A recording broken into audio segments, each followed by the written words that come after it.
You can get mortgage rates of 5.75% and 4.75% now for investment property. Yeah, by the end of this video, I'll give you those details. But first, I'm Keith Weinhold. Today in my exclusive interview with housing intelligence analyst Rick Sharga, learn, could the government soon penalize you for owning too many rental properties? The concern that the labor shortage is affecting how many housing starts are taking place. We're going to cover that. Also, what percentage of home purchases are made by investors today? And what does that tell you about the market? How much trouble are homeowners getting into with delinquencies and foreclosures? When will the recession happen? How much more home price appreciation can we expect? That's what we're talking about here in video 3 of 3 with Rick Sharga. Hey, and if you like these topics, go ahead and put a like on the video here. It's Rick Sharga and I now. Chronologically, we're talking about housing permits, followed by housing starts, and then finally housing construction. Right. And permits are up, starts are up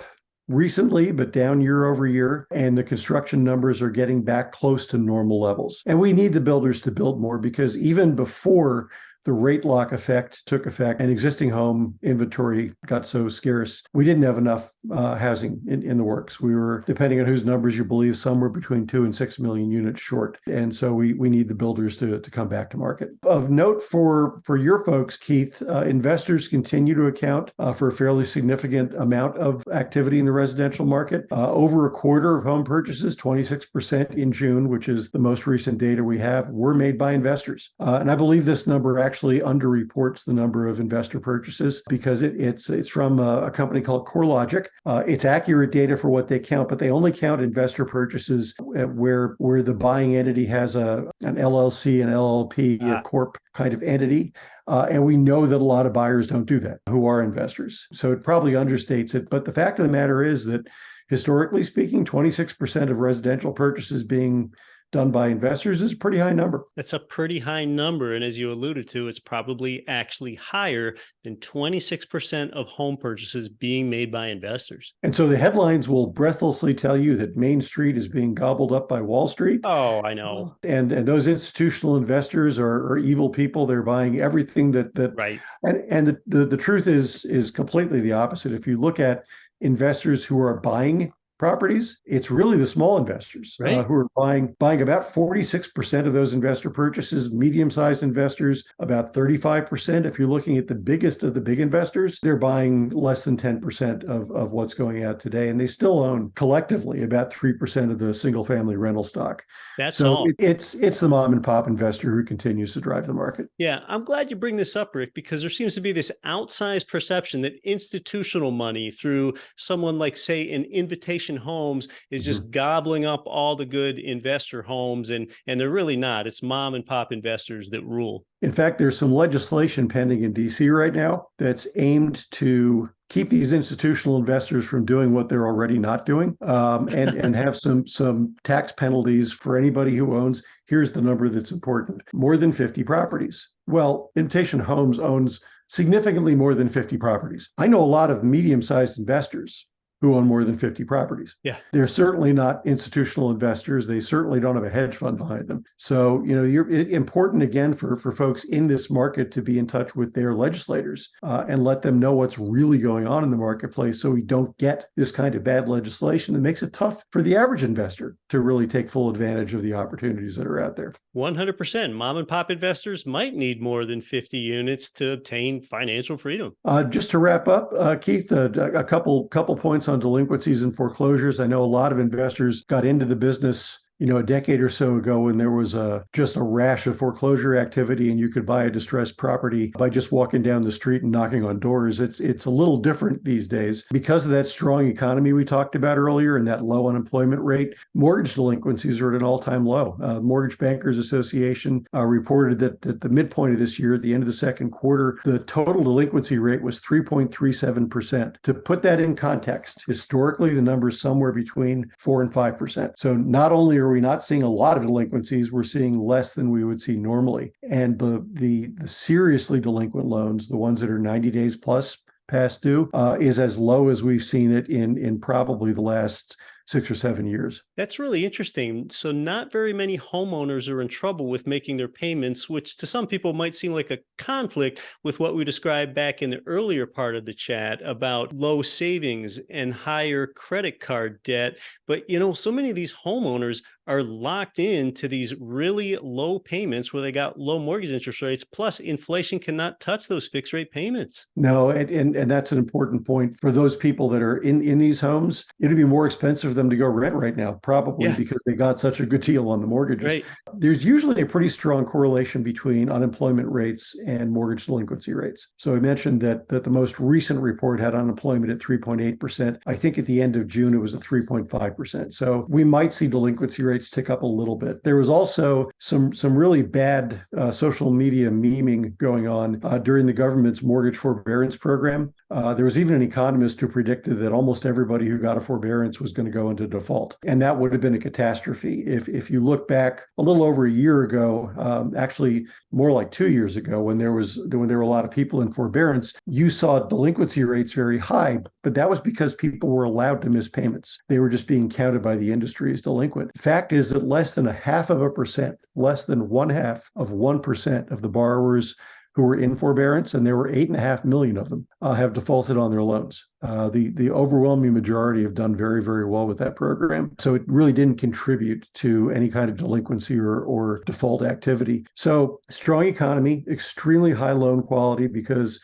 lenders really haven't been making many risky loans since the Great Recession, and the record amount of homeowner equity that's out there Yeah. is keeping this market pretty solid to the point where foreclosure activity today is still running at a little bit less than 60% of pre-pandemic levels. So in a normal market, about 1 to 1.5% of loans are in some state of foreclosure. In today's market, it's about 0.5%. So we're just not seeing much go into foreclosure.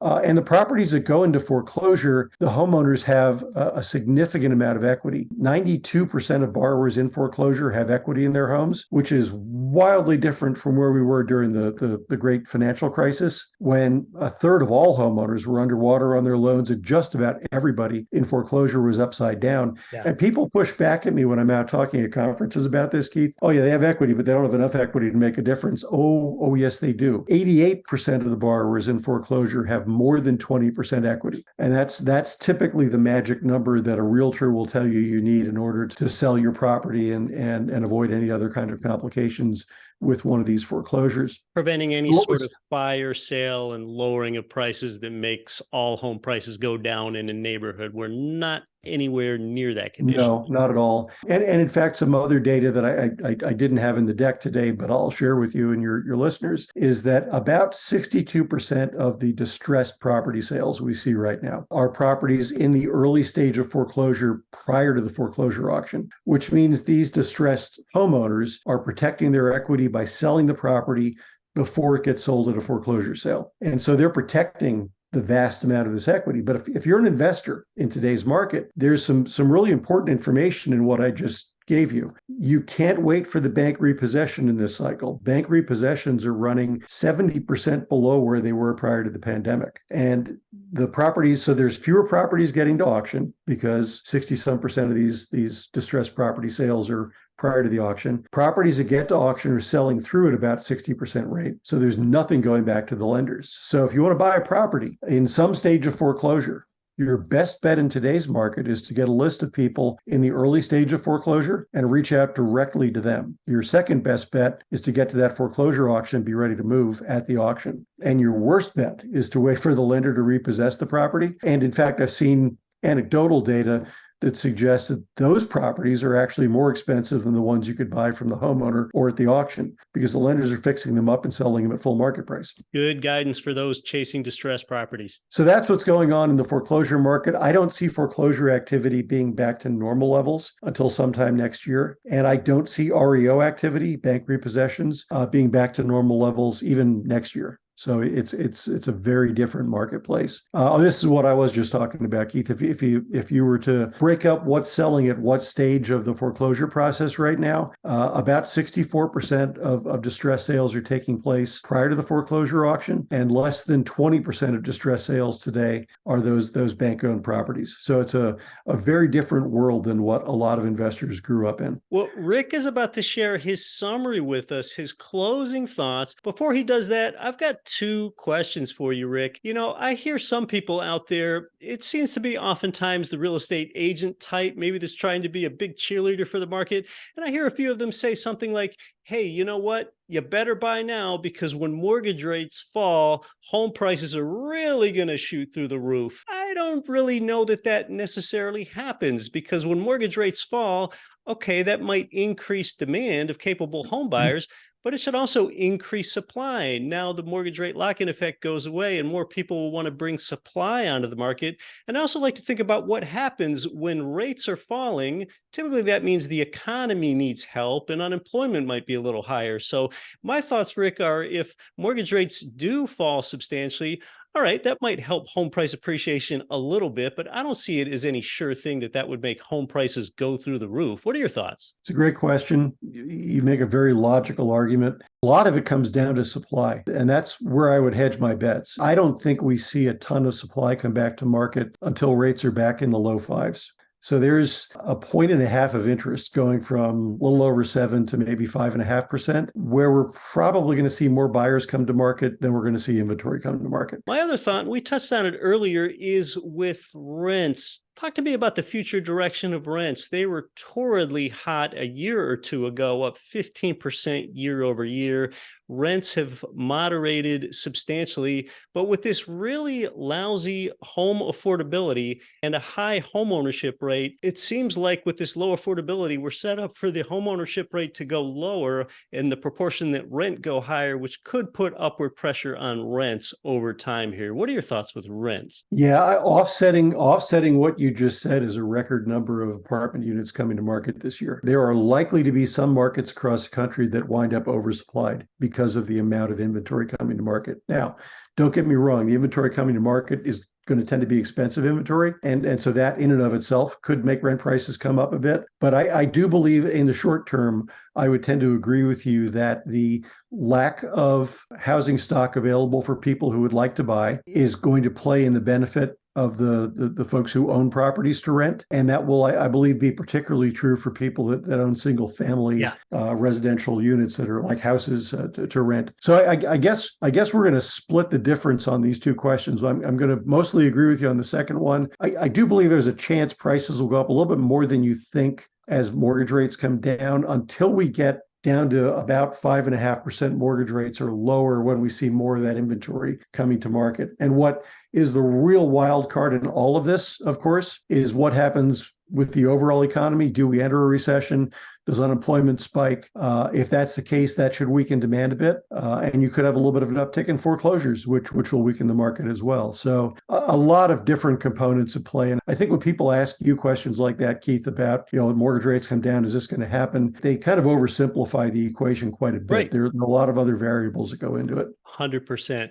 Yeah, why don't you go ahead and share your closing thoughts with us? A lot of stuff we covered, so I won't dwell on too much of this very long. But from my perspective, a recession's still a real possibility. Probably not until next year if we have one. And if we do, it's likely to be pretty mild and fairly short, and we shouldn't see a huge spike in unemployment. I do believe that as the Fed decides it's done raising the Fed funds rate and announces that, we'll see mortgage rates gradually decline back toward 6% by the end of this year, and we'll be back in the fives next year. And by the way, historically, every time the Fed has stopped raising the Fed funds rate, we have seen mortgage rates come back down. Existing home sales right now are on pace for their lowest number since 2009. Likely we're going to see somewhere in the neighborhood of 4.2 million existing home sales, but we're likely to see more new home sales than a lot of people had forecast at the beginning of this year, maybe 650, 675,000 of those sales in 2023. And we've seen prices decline in the new home market, but they might have bottomed out in the existing home market because of the supply and demand thing that Keith and I have kind of beaten to death during this podcast. And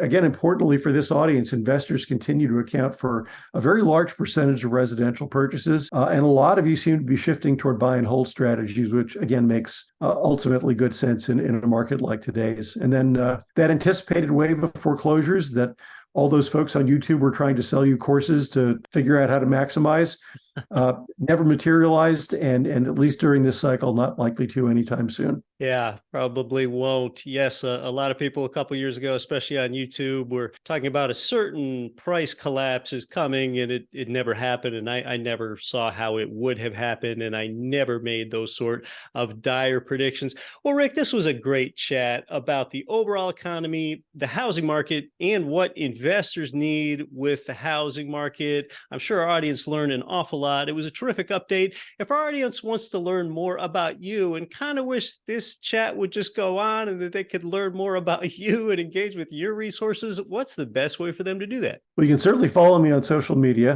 My Twitter handle, I refuse to say X.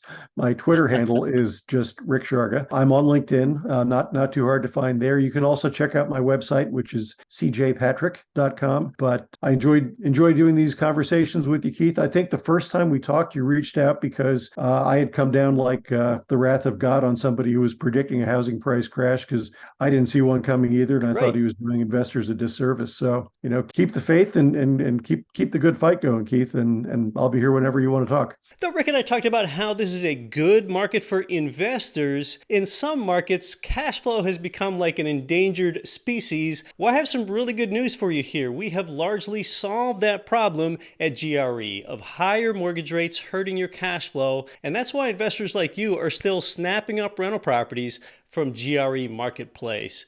Because of the strength of our marketplace network and the relationships that we have here, we have a new build provider offering a mortgage rate of 5.75% to investors. Yes, they will see that your rate is bought down to 5.75% in today's environment. And another new build investment property provider is offering a rate buy down to 4.75%. Yep, you heard that right. We have another builder provider where our investment coaches have been sharing with you a 2.99% seller financing option. These builders are in business to move property, so take advantage of it if you can. And besides buying down your mortgage rate for you like that, some are even waiving their property management fee for you for the first year in addition to buying down your rate. And I don't know how long all of this is going to last. So it can be a really good time for you to contact your GRE investment coach. Your coach will help you shop the GRE marketplace properties, tell you where the real deals are, and tell you how to get those improbably low mortgage rates for income properties. And your coach guides you and makes it easy for you. And if you don't have an investment coach yet, it is truly free. Go direct to gremarketplace.com/coach. And they're there to help you out. GRE Marketplace properties, you're going to find those properties somewhat less expensive than elsewhere. And that's in addition to those low rates from providers. But why are the properties often, but not always lower? Well, first of all, investor advantage markets just intrinsically have lower prices than the national median. And secondly, there is no real estate agent to compensate with a traditional 6% commission. You are buying directly. And thirdly, these providers are not mom and pop flippers that provide just like one or two homes a year here and there. Instead, these are builders and renovation and management companies, and they're in business to do this at scale, so they get to buy all their materials in bulk, and that keeps the price down for you. And another reason that you tend to find good deals at GRE Marketplace is that you aren't buying properties from owner occupants where homeowners get their emotions involved. So you can go ahead and get started with off-market deals at gremarketplace.com. And if you'd like the coaching from our investment coaches, contact the same coach that you've already been working with. They are credentialed professionals. They have their MBAs. And really, more importantly, they're active investors just like you. And if you don't have a coach helping you yet, you can go straight to gremarketplace.com/coach. I'm Keith Weinhold. Thanks for watching. I'll see you next time.